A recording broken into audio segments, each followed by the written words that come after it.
NFL training camp week 1 had its highlights. Tell me you saw Deuce Vaughn. But it also had its injuries. The latest on Joe Burrow, latest on Jalen Ramsey. And now Cowboys camp, Dak Prescott's guaranteeing he'll have fewer interceptions this year. He had 15 last year. Tim Calishaw, over or under for your QB? Oh, under, not more than 12. All right. Used to be the guaranteed Super Bowls. Over. Now it's how many interceptions. Let's go around the horn. What kind of homer answer do you expect from Tim?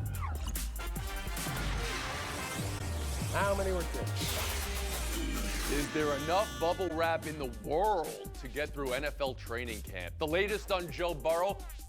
Everyone, please stop calling and offering us your calf muscles. It doesn't work like that. Joey will be back. That's straight from the Bengals' mouth. Reporting his calf strength. The latest on Jalen Ramsey, who got tangled up with Tyreek Hill. Knee surgery this afternoon on his meniscus. ACL said to be intact. The reporting here from Ian Rappaport, possibly out until December. So we all saw that on Thursday. Every team holds its breath through Friday. Every session now going forward, you imagine. Does football have a training camp problem? Can anything be done? And on the Bengals and Burrow, Dolphins and Ramsey, around the horn, Tim Calishaw. No, they've already done it, Tony. As somebody who remembers being in Austin in the heat for 2-a-days 30 years ago, Jimmy Johnson doing Oklahoma drills, that's with a Super Bowl defending champion. Or even 20 years ago, Bill Parcells looking at Roy Williams saying, "Where's the wood, Roy? I don't see the wood." And waiting for his safety to just light up a running back at the goal line. They don't do any of that stuff in practice anymore. They practice 90 minutes in these glorified walkthroughs, and they do everything they can to make sure everybody is healthy the second week of September. But there's going to be guys like Burrow roll out, calf injuries, groin injuries. These things are going to happen. A calf injury is a big one for a quarterback. Dak had it last year, and these things linger, and they can lead to other things. So you got to be careful. But they've taken these practices down to nothing already. Here's the bonus for that Bill Parcells impression from Calishaw. You did the lips, you did the mouth very well. Bill Plaschke. Lips are the key. Is there anything that can be done here? Or is this just the way it is? Well, I think they have to practice. I mean, they've got to practice. They've got to get ready for the season. But I want to know is why do they play games? Colleges don't play games. Why do they play exhibition games? Oh, you mean preseason? That's a different question. But yes, I hear what you're saying. Why is there I think Tim is telling you. It's floating on his screen right now. It's money. That's why they play those games, Plaschke. Sean McVay set the tone for everybody when he stopped and he held everybody out of preseason games. I think teams shouldn't play any of their starters in any preseason games at all. Follow McVay's lead, and maybe that'll lead to less injury. But as far as practice, Burrow, that was a non-contact injury. They've got to practice. I mean, there's no way around it. Hortense Johnson, you saw Joe Burrow go down yesterday. Like every NFL fan, you're like, oh no. And he's the quarterback that hadn't been paid this past offseason. But it looks like he'll be okay. What's your takeaway? The takeaway is that there's nothing that you can do to answer your first question. There's less contact in practices.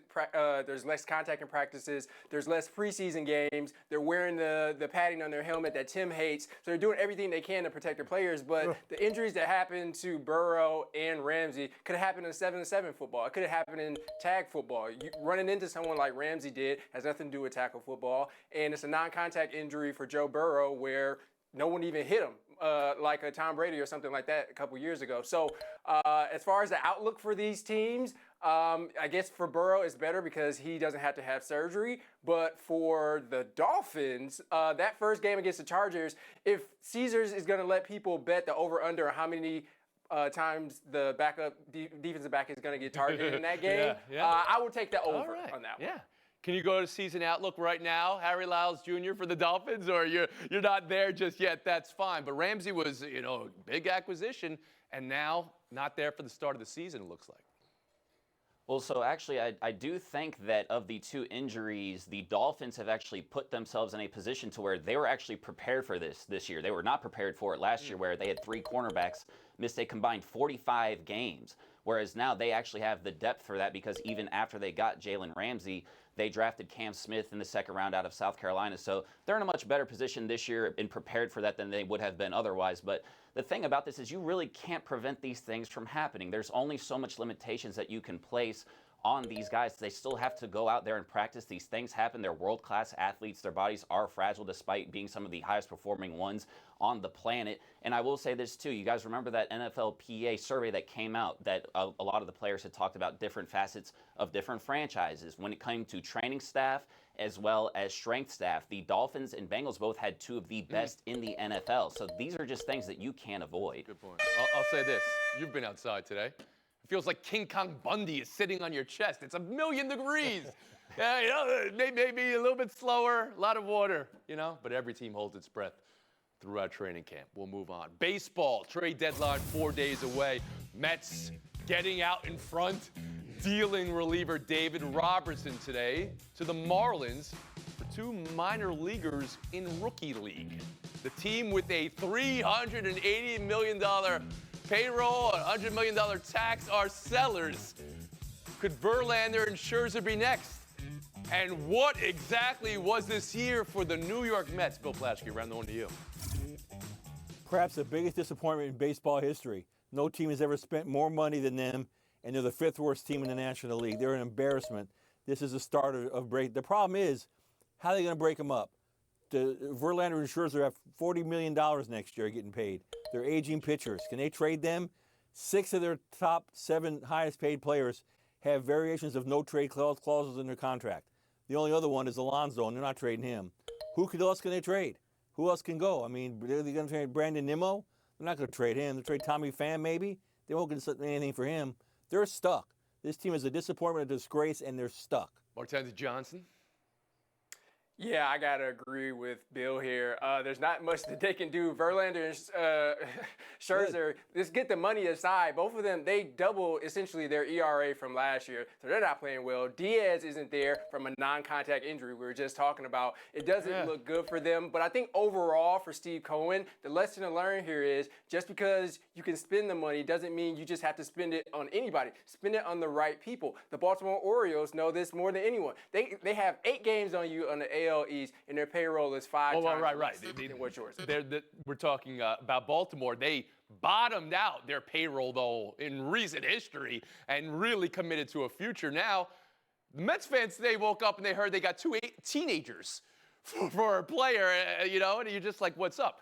My question to you, Harry Lyles Jr., is can they do anything? We know it's a failure. Can they really do anything to reset the team, or are we looking like a total loss here? I mean, they can, because I do think that there are going to be teams that are going to feel good about themselves as the deadline approaches, and everybody's got a price, right? Even though they might not want to get rid of Verlander and Scherzer, there might still be a team that comes around and gives the right price. But you know what, Tone? We talked about Bill Parcells earlier, or Tim did at least. Let's bring him up again because, you know, he talked the famous quote about buying groceries, right? Sometimes you need to grow your own garden, right? If they look in their own division, the Atlanta Braves and their core, if you look at Albies, Acuna, Riley, That's wisdom. You can't always just buy your own team. You have to grow your own garden. So if you're the Mets, maybe this is a lesson. I'm all for the vegetarian diet here. Harry Lyles Jr. is putting out there. Tim Kalish, how about you? Hard to follow Chauncey Gardner here, but here's what I think about the way they're talking about this. Do they really want to go all in on getting rid of these guys? The Mets won 102 games last year. Who's to say keeping all the guys they're obviously going to keep, Alonso and Lindor and some of those guys, and a little better health with Verlander, who has pitched well lately. Yeah. A little better health with Scherzer. Who's to say they can't win 90 games next year? I don't know that they want to tear it down. Now, if they get somebody to bite on one of those very expensive pitchers and maybe pay half their salary next year, maybe they do that deal. But I won't be surprised if the Mets don't do much after this. So you just call it a perfect storm and you move on from there. The idea of Verlander or Scherzer potentially available for a team in a pennant race. Anybody want to nominate anyone out there? Bill Plaschke? No, I mean, I don't think anybody's going to want them. I just think it's too risky. And Tim's talking about them getting healthier. They're getting older, Tim. They're not getting healthier. They're getting more fragile. They're not all older. Pete Alonso's not old, but you get as far as Verlander. How about the Houston Astros? He had pretty good success with them. He's pitched well lately. They need starting pitching. It's what they don't have this year. They have everything else. They've almost got the Rangers. What if they want to pay half his salary next year? What do the Mets do then? Hortensia, you brought up Edwin Diaz. That's where it all started to go wrong for the Mets, and that was, of course, All a went wrong. baseball classic. You called it a non-contact. Maybe, I don't know. They were celebrating, and he was really excited. There was contact. There was no contact, and he got hurt. It happens, and that's the same thing with Joey Burrow. Take a break right here. Cowboys camp again. Let's go back in, because Deuce Vaughn, look at him scoot. Look at him go. You might remember what he did at Kansas State and what he did versus Alabama in the Sugar Bowl specifically. My question here is there a place in the NFL for a 5'5", 175-pound running back? Harry Lyles Jr.? Yeah. I mean, Tone, to me, the easy comparison is Darren Sproles, almost the same size. They went to the same school, and actually, Deuce Vaughn got in contact with him his sophomore year and has been getting advice from him ever since. That's probably going to help him along the way. Take a break. Buy or sell on the other Can't side. tackle what you can't see. You can see that helmet. Around the Horn is presented by Corona. Please drink responsibly. Part of Happy Hour. Welcome back to Around the Horn, brought to you by Chase. Coming to you from the Seaport District at Pier 17. New York Giants camp, Saquon Barkley there, and smiling and dominating and opening up about why he signed so suddenly this week. He says he was disappointed but had an epiphany. Said it took maturity to recognize the reality and the business, and that showing up and playing the game he loves and doing it at a high level is what he's going to do. Bill, how do you hear Barkley there compared to what he said last week before he signed? I heard it's a great message. It's a mature message. All young athletes should see this. You want to get paid, you got to play. The most important ability is availability. He's got to be out there. That's how he'll make his money. He would have cost him a ton of money if he sat in the sidelines. He'd just been pouting. It had been babyish. He did a mature thing. Good for him. Tim Calishaw? I'm going to say this is the worst holdout in NFL history. Not that it's not good to have him back. Everybody wants the good players back, but there were these stories. Oh, he may sit out the entire season. He's so upset. They barely modified the contract, and they didn't even take out the possibility of franchising him next year, and he came running across the line to sign as soon as he recognized there is no point in holding out. They can't adjust the contract. But he came to that Under the recognition. services. I got to know, at home, do you have That's a list? the rule. How did he not know that before now? He should have known that 6 At months home, ago. Tim keeps a list on his board. The worst holdouts in the holdout. history of sport. Okay, Harry Lyles Jr., please. So I think the key word here is reality. Usually in these situations, the only leverage a player has is withholding playing, and that wasn't enough in this situation. He even said it himself, if I sit out the entire year, nobody's going to find value in that, and the next team is not going to want to pay me more after doing that thing. So I think this is a thing that while the running backs are correct in that they are unfairly compensated, it's something that you're not going to be able to fix until March 2030 when it's time to renegotiate the CBA. Dennis Johnson. I got to push back first on Bill saying that you got to pay to play. He did play last year. He had 1,300 yards. He bounced back from 2 injury-plagued seasons, and what's he rewarded with is getting franchise tag. So, if anything, the lesson is don't $10 trust your million. bosses because they might. Right, but I come wonder, on, he Bill. used the word being mature and maturity, but I don't know. Bill, do you think he was being immature a week ago? I don't think he was being immature. He was coming to grips with a reality that many on this show have said is unfair to the running back. It's unfair, but you know what? He realized he was wrong, and he realized his mistake, and that's maturity. Martenzi. I don't think he was wrong. I think his threat was empty. He wasn't saying it with his chest in that video, so I never really believed he was going to do it. And then also that Zoom call with the other running backs, if nothing came out of it saying we will withhold our labor unless you treat us properly. And unless they do that, unless they all decide we're not going to do it, then there's no way this is going to change for Barkley, for Josh Jacobs, for anybody. Buy or sell 2. Aaron Judge back in New York. Return imminent. Maybe tonight. This series versus the first-place Baltimore Orioles. It's been 8 weeks since he broke through the fence in Los Angeles. His rehab was kind of under wraps. Whether he looked 100% with the injured big toe in any video that was shown was something fans were debating. Tim, with Judge returning, is this Yankee team a playoff team? I think they are. I think they're close enough now. I mean, you look at, he's replacing either Isaiah Kiner-Falefa or Jake Bowers. That's who's been leading off. This is a massive upgrade. Their pitching is pretty much top 10 in every meaningful category. It's good enough. Get Judge back in the lineup. They're a wild card. They're not gonna win. Aaron Lyles Jr. Yeah, I think they'll get back into competing for the wild card. Look, they're 19-23 without him, 30-19 with him in the lineup. And if they're going to start making headway on this, they need to do it now, because not only do they have the Orioles coming up, obviously, they've also got the Rays and they've got the Astros. All those teams you're chasing, so now's the time. Dency Johnson. Yeah, breaking news, the Yankees are a better team with Aaron Judge. You can just look at the run differential with him there, plus 48, without him there, minus 37. And throughout this time that they've missed him, they've been missing hitting, they've been missing base percentage, they've been missing slugging percentage, they've been missing all of that. And guess what? Aaron Judge. But he's just one in a lineup of 9. Bill Plaschke, how about you? Yeah, he affects this team more than any other single player affects any team in baseball. He affects them in the dugout. He affects them on the field. He affects them at the plate. He runs that team. He's the juice of that team. And I say this weekend is a must-play series for Aaron Judge. He's got to get back now.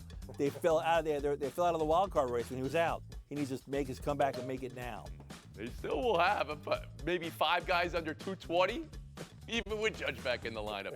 We'll move on. Baseball does a Player of the Week award, and as we all know, after yesterday, it was clinched in one day. So I want to talk about Shohei Ohtani's day, the 1-hit shutout in the first game of the doubleheader, and the 2-home-run nightcap. The legit question, could that be the most impressive day in Major League Baseball history? Make the case for or against the greatest day in the history of Major League Baseball. Harry Lyles Jr. around the horn to you. Tony, they've been playing baseball basically as long as the light bulb has been around. There have been 20,448 players to play. If he just did one or the other, that would be most players' best day. I will give him at the very least this being a top 3. The only one that immediately comes to mind for me is Don Larson's perfect game in the World Series, but it's got to be top 3 at the very least. That was just one side of the field. Martenzie Johnson, could this have been the greatest day in Major League Baseball history? I'm impartial for obvious reasons. I'm going to say Jackie Robinson was the greatest day. But as far as on-field production, yes, I do think, as Harry says, doing one of these things is really impressive. But to do both on the same day, which, I don't know if Harry said this, never been done before, that's super impressive. And he's doing it with 2 catastrophic injuries, Tony. One being that disgusting broken fingernail that he has, but also that ailing back from carrying the team this entire season, which, if you look at that second home run yesterday running around the bases, he might actually have a hurt back as well. Bill Plaschke. I woke up yesterday morning and started typing a column that said the Angels should have traded Ohtani. By the time I was halfway through the column, he had thrown a 1-hit shutout. By the time I finished the column, he had hit 2 more home runs at the back of the doubleheader. It was the greatest day in baseball history for Ohtani and the worst day in baseball history for Bill Plaschke. Bill, I love you, man. Great admission there. Sometimes that's how it is, right? Tim Kalishaw. If it takes Plaschke 6 hours to write a column, he's in the wrong business. I feel like that's too much work. Thoughtful Let me say columns, this, Tim. I'm They're more than just 300 our words. Braves historian Harry Lyles didn't mention that in 1966, when Harry was just a lad, Tony Cloninger, pitcher for the Braves, 2 grand slams in one game, 9 RBIs. How's that for a day? Tony Cloninger, 1966, a history lesson from Tim Kalishaw.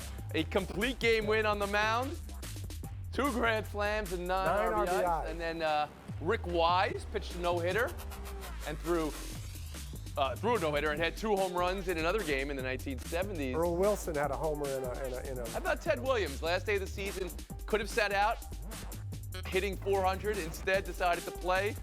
Went 6 of 8 in a doubleheader. That's another all-time day. Wow. Kalishaw, Lyles. That's our showdown next. Here we go. Presented by Corona. Please drink responsibly. Part of Happy Hour. And in part by Liberty Mutual Insurance. Only pay for what you need.